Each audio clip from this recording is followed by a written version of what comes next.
இன்னைக்கு நம்ம பார்க்க போறது ஒன் பீஸோட மெயின் எம்சியான லூஃபியோட கியர்ஸை பத்தி தான். பவர்ஸை பத்தி டீடைலா தெரிஞ்சுக்க வீடியோவை ஃபுல்லா பாருங்க. முதல்ல நம்ம பார்க்க போறது கியர் 1. கியர் 1 லூஃபி அபிஷியலா நேம் கொடுத்திருக்க மாட்டான். கம் கம் பிஸ்டல் பசூகான்னு ஈஸ்ட் ப்ளூவோட ஸ்டார்டிங்ல லூஃபி யூஸ் பண்ண அட்டாக்ஸை கியர் 1 மென்ஷன் பண்ணிக்கலாம். அந்த அட்டாக்ஸ்லாம் ஃபன் அண்ட் இன்ட்ரெஸ்டிங்கா இருக்கும். அதுக்கு லூஃபி கொடுக்குற நேம்ஸ் தான் ஹைலைட். அதனால தான் இதெல்லாம் கியர் 1 ஆட் பண்ணியிருக்கேன். அடுத்ததா பார்க்க போறது கியர் 2. எனிஸ் லாபி பார்த்தவங்களுக்கு தெரிஞ்சிருக்கும் கியர் 2 பத்தி. கியர் 2 வச்சு லூஃபி தரமான சம்பவம் பண்ணிருக்கும். லூஃபி ஃபர்ஸ்ட் டைம் அவனோட டெவில் ஃப்ரூட்டை இனிஸ் லாபில தான் பவர் அப் பண்ணியிருப்பான். அவன் மட்டும் இல்லாம மொத்த க்ரூவுமே பவர் அப் ஆகியிருப்பாங்க. கியர் 2 எப்படி ஒர்க் ஆகும்னா, லூஃபி அவனோட ஹார்ட்டை ஸ்பீடா பம்ப் பண்ணி பிளட்டை ஃபாஸ்டா வெயின்ஸுக்கு அனுப்புவான். அதனால லூஃபியால வேகமா மூவ் பண்ண முடியும். லைக் எப்படின்னா ட்ரெயின்ல கரி அள்ளி போட்டா எப்படி ட்ரெயின் வேகமா போதோ அதே கான்செப்ட் தான். லூஃபி பம்ப் அதிகமா கொடுத்து வெயின்ஸுக்கு பிளட் அதிகமா அனுப்பி லைக் ஒரு கரி இன்ஜின் மாதிரி தான் அவன் செயல்படுவான். இப்படி பண்றது மூலமா லூஃபியால வேகமா அட்டாக்க பண்ண முடியும். அதை நமக்கு லூஃபியோட பாடி ஸ்டீம் ஆகிறது மூலமா காட்டியிருப்பாங்க. ஏன் இந்த பவர் அப்னா, சைபர் போல் கிட்ட எனிஸ் லாபில சண்டைக்கு போயிருப்பாங்க. அப்ப இருந்த க்ரூக்கு சைபர் போல் ரொம்பவே பவர்ஃபுல்லான எனிமியா தான் இருந்திருப்பாங்க. அதனாலதான் எல்லாருமே பவர் அப் ஆகிற மாதிரி காட்டியிருப்பாங்க. ஹோல் க்ரூவோட பவர் அப்கான ரீசனையும் ஓடா பர்ஃபெக்டா காட்டியிருப்பாரு. கியர் 3க்கு போனோம்னா இதுவுமே எனிஸ் லாபில தான் பவர் அப் பண்ற மாதிரி காட்டியிருப்பாங்க. இதுலயே உங்களுக்கு புரிஞ்சிருக்கும் நகமாஸ்க்கு சைபர் போல் எவ்வளவு டஃப் கொடுத்திருக்காங்கன்னு. கியர் 3யோட பவர் அப் என்னன்னா, லூஃபி அவனோட போன்ஸ்ல பவர் அப் பண்ணியிருப்பான். கியர் 2 வந்து ஹார்ட் அண்ட் வெயின்ஸ்ல இருக்கும். கியர் 3 போன்ஸ்ல பவர் அப் பண்ற மாதிரி காட்டியிருப்பாங்க. அதாவது அவன் விரலை பைட் பண்ணி பம்ப் பண்றது மூலமா அவன் போன்ஸை பெருசாக்கி ஜெயிண்ட் கிக் அண்ட் பஞ்சஸை கொடுக்க முடியும். இது ப்ரீ டைம் ஸ்கிப்ல லூஃபியோட ஒன் ஆஃப் த பவர்ஃபுல் அட்டாக்னே சொல்லலாம். இனிஸ் லாபில கியர் 3 அட்டாக் யூஸ் பண்ணி ஒரு சில இடத்துல சண்டை போட்டிருப்பான். இதோட வீக்னஸ் என்னன்னா, கியர் 3 அட்டாக் யூஸ் பண்ணதுக்கு அப்புறம் லூஃபி பவர் டவுன் ஆகி சின்ன பையனா ஆயிடுவான். லைக் சாப்பர் சைஸ்ல ஒரு சின்ன பையனா ஆயிடுவான். எனிஸ் லாபிலேயே லூச்சி கூட சண்டை போடும் போதும் பவர் டவுன் ஆகி சின்ன பையன் ஆகிற மாதிரி காட்டியிருப்பாங்க. தென் இதுலயுமே லூஃபி மாஸ்டர் பண்ணிடுவான். நெக்ஸ்ட் நம்ம பார்க்க போறது கியர் 4. இது போஸ்ட் டைம் ஸ்கிப்க்கு அப்புறம் யூஸ் பண்ற பவர் அப். டெஸ்ரோசால டோல் ஃபிளாமிங்கோ டிஃபீட் பண்ண யூஸ் பண்ணிருக்கு. ஏன் போஸ்ட் டைம் ஸ்கிப்னு சொல்றேன்னா, ஆஃப்டர் மெரின் ஃபோர்ட் லூஃபி ரேலெக் கிட்ட 2 இயர்ஸ் ட்ரைனிங் போவான். அப்போதான் லூஃபி அவனோட கியர்ஸை மாஸ்டர் பண்ணியிருப்பான். நியூ கியர்ஸையும் கத்துக்கிட்டு இருப்பான். அது மட்டும் இல்லாம ரேலெக் ஹாக்கியும் கத்து கொடுத்திருப்பாரு. கியர் 4க்கு நிறைய வேரியன்ஸ் இருக்கு.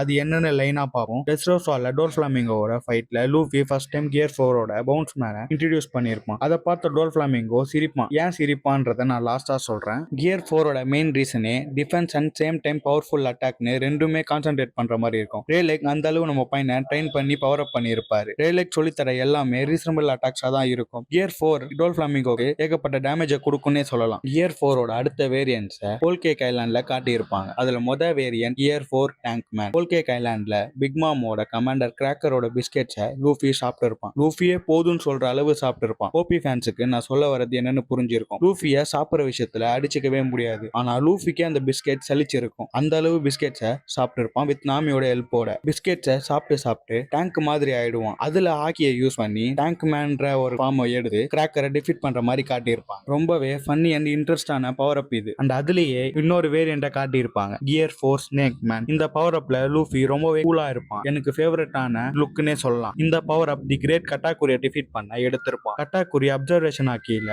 மாஸ்டர் பண்ணி இருப்பான். லூஃபியோட எனிமீஸ்லயே கட்டாக்குரி ஒரு தனி ரகம்னு சொல்லலாம். ஏன்னா ரெண்டு பேரோட ஃபைட்ல கட்டாக்குரியோட கை தான் ஓங்கி இருக்கும். லூஃபியை போட்டு புரட்டி எடுத்திருப்பான். செம டேமேஜும் ஆகி இருக்கும். லூஃபினால ஒண்ணுமே பண்ண முடிஞ்சிருக்காது. கட்டாக்குரியோட அப்சர்வேஷன் ஆக்கி அப்படி ஃபைட்ல ஏகப்பட்ட ட்விஸ்ட் அண்ட் டர்ன்ஸ் இருக்கும். சின்ன ஒரு சீன் சொல்றேன், நீங்களே கேளுங்க.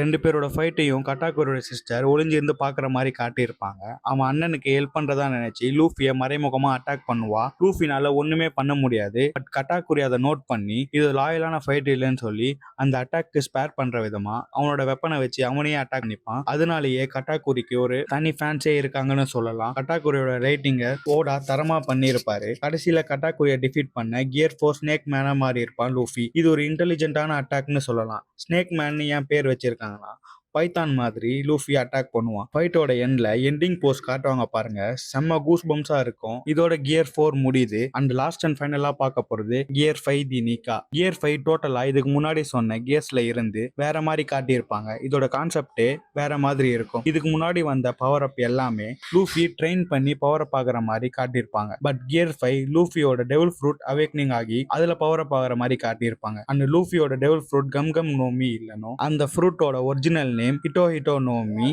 இது மித்திகல் ஜோவான்னு சொல்லியிருப்பாங்க. முன்ன பார்த்த கியர்ஸ்லாம் வெயின்ஸ் போன்ஸ்னு அதுல மாடிஃபை பண்ணி யூஸ் பண்ணியிருப்பான். பட் கியர் 5ல லூஃபி லிட்ரலி ஒரு காடாவே மாறுவான். ஃப்ரூட்டோட ஸ்பெஷல் பவர் அப்படி. ஃப்ரூட்டை லூஃபிக்கு முன்னாடி ஜாய்பா யூஸ் பண்ற மாதிரி சொல்லியிருப்பாங்க. சன் காட் நீக்காவோட பவரை இந்த ஃப்ரூட் வச்சிருக்கும். ஒன்ஸ் இந்த ஃப்ரூட்டை அவேக்கனிங் பண்ணிட்டோம்னா லிட்ரலி காடாவே மாறிடுவோம். காடோட பவர்ஸ் நமக்கு கிடைக்கும். நீக்கா ஒரு ஏன்ஷியன்ட் வாரியர்னும் மக்களை சந்தோஷப்படுத்த சிரிச்சிட்டு ஃபன் பண்ணிட்டு இருப்பாருன்னு மென்ஷன் பண்ணியிருப்பாங்க. அதனால தான் லூஃபி கியர் 5ல சிரிச்சிட்டே இருப்பான். அண்ட் அவன் ஒரு இடத்துல கூட சீரியஸாவே ஆக மாட்டான். வானோல கைடோ கிட்ட ஃபைட் பண்ணும்போது கூட சிரிச்சிட்டே சண்டை போற மாதிரி தான் காட்டியிருப்பாங்க. அண்ட் கியர் 5ல லூஃபி இமேஜின் பண்ற எல்லாமே லூஃபினால பண்ண முடியும். ஓபி யூனிவர்ஸ்ல ஒரு மோஸ்ட் ஓவர் பவர்ஃபுல் டெவில் ஃப்ரூட்னு இதை சொல்லலாம். வானோக்கு அப்புறம் கியர் 5 யூஸ் பண்ற எல்லா இடமும் வெறித்தனமா இருக்கும். கியர் 5ஓட ஒரு 10 to 50% பவர்ஸ் தான் நம்மளுக்கு இதுவரையும் காட்டியிருப்பாங்க. வெயிட் பண்ணி பார்ப்போம் ஓடா என்ன மாதிரி சம்பவம்லாம் கம்மிங் இயர்ஸ்ல பண்ண போறாரு. இதை கியர் 6ன்னு சொல்லலாமா இல்ல கியர் 5ஓட இன்னொரு வேரியன்ட்னு சொல்லலாமா எனக்கு சரியா தெரியல. கொஞ்ச நாளாவே ஒரு ரூமர் போயிட்டு இருக்கு. லூஃபி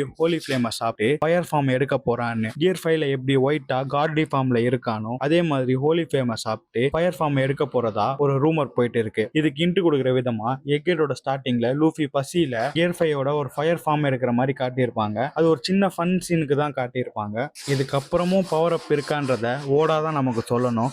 வெயிட் பண்ணி பார்ப்போம் கியர் 5க்கு அப்புறம் கியர் 6ன்ற ஒரு ஃபார்ம் இருக்கான்றதுன்னு. அண்ட் இது மாதிரி இன்ட்ரெஸ்டிங்கான அனிமே நியூஸ் தெரிஞ்சுக்க நம்ம பேஜை சப்ஸ்கிரைப் பண்ணுங்க. நான் உங்களை அடுத்த வீடியோல சந்திக்கிறேன். நான் உங்க சினி சென்பாய்.